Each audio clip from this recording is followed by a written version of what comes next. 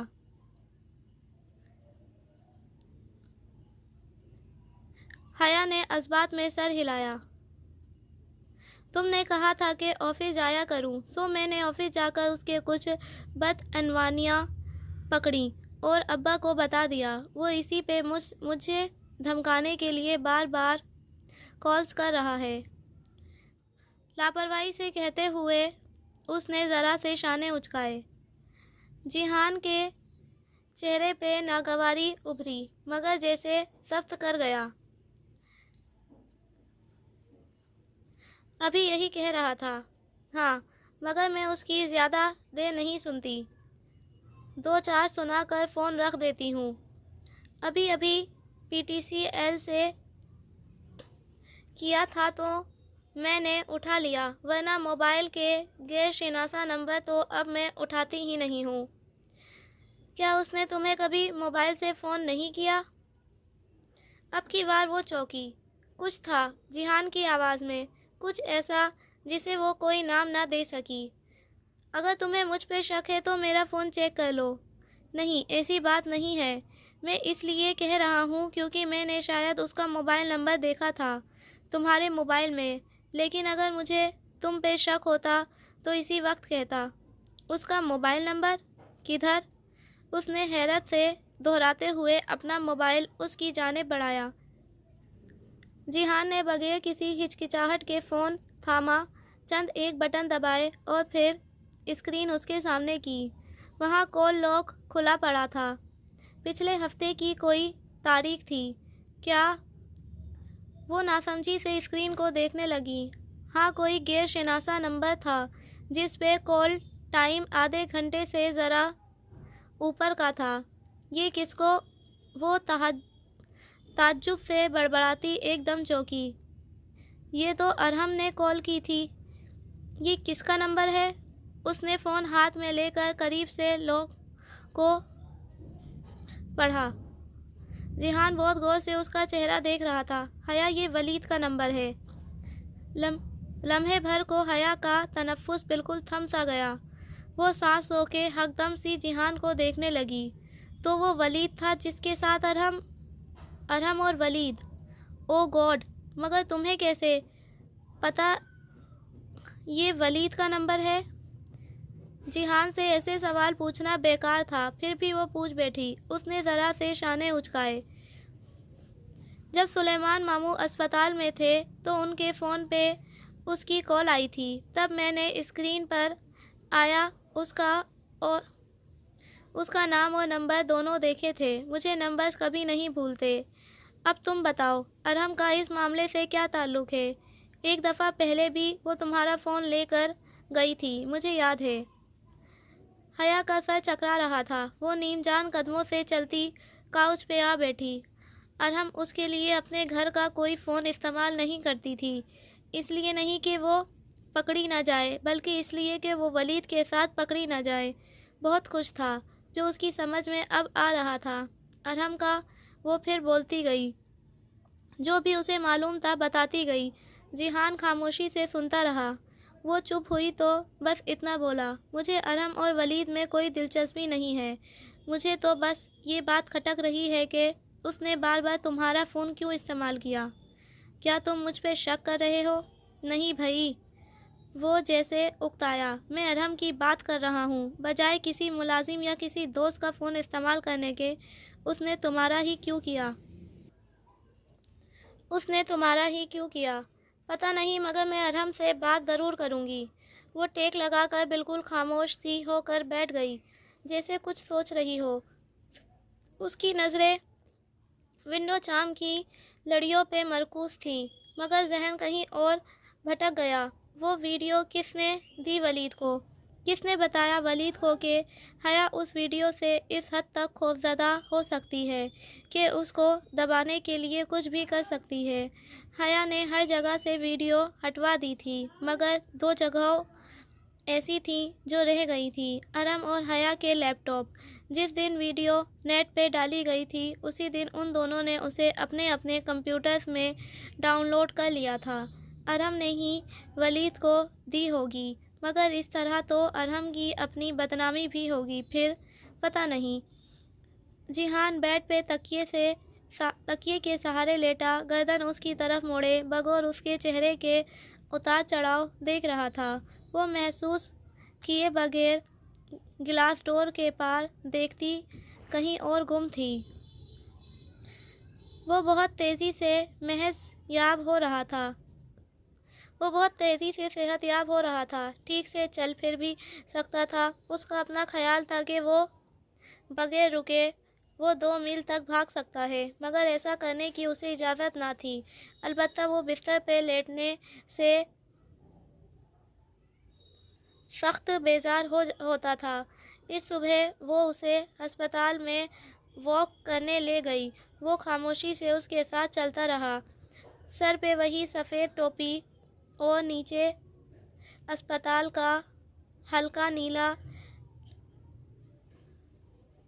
Trouser اور shirt.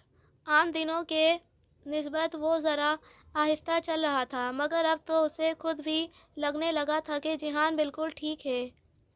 اس روز ہم phone numbers کی بات کر رہے تھے۔ تمہیں پتہ ہے مجھے نمبرز بھول جاتے ہیں، بالکل یاد ہی نہیں رکھ سکتی۔ وہ دونوں ساتھ ساتھ واک کر رہے تھے جب اس نے کہا۔ جیحان نے جواب نہیں دیا، بس خاموشی سے قدم اٹھاتا رہا۔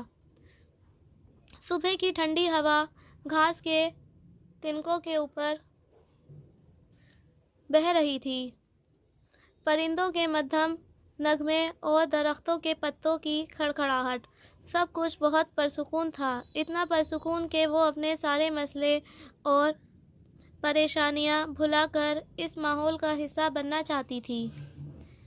میں نے اس رات تمہیں اسی لیے کال نہیں کی تھی کیونکہ میرے دوسرے فون میں تمہارا نمبر نہیں تھا اور زبانی نمبر یاد نہیں تھا۔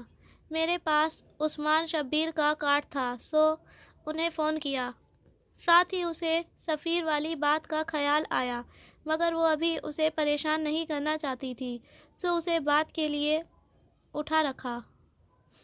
اچھا، جیحان نے سر اس بات میں ذرا سا ہلایا جیسے اس سارے معاملے سے اسے کوئی دلچسپی نہ ہو۔ اور میں ولید کے ساتھ اس لیے بیٹھی تھی کیونکہ میں اسے رشتہ بھیجنے سے منع کرنا چاہتی تھی، مگر وہ میری غلطی تھی۔ اب وہ جنگلے کے ساتھ واک کر رہے تھے۔ جنگلے کے پاس سڑک اور درختوں کی قطار تھی۔ جیحان جیسے اس کی بات سن ہی نہیں رہا تھا، مگر اب میں زندگی سے یہ سیکھ لیا ہے کہ ہمیں پسند سب کو کرنا چاہیے لیکن اعتبار بہت کم لوگوں پہ کرنا چاہیے۔ کیا دیکھ رہے ہو؟ اپنی روم میں بولتے اسے احساس ہوا کہ جیحان رک کر ذرا سا رخ موڑے جنگلے کے پار سڑک پہ کچھ دیکھ رہا تھا۔ حیا نے اس سے نگاہوں کا تعاقب کیا۔ وہاں درختوں کے ساتھ پولیس ایک جگہ کو فیتہ لگا کر سیل کر رہی تھی۔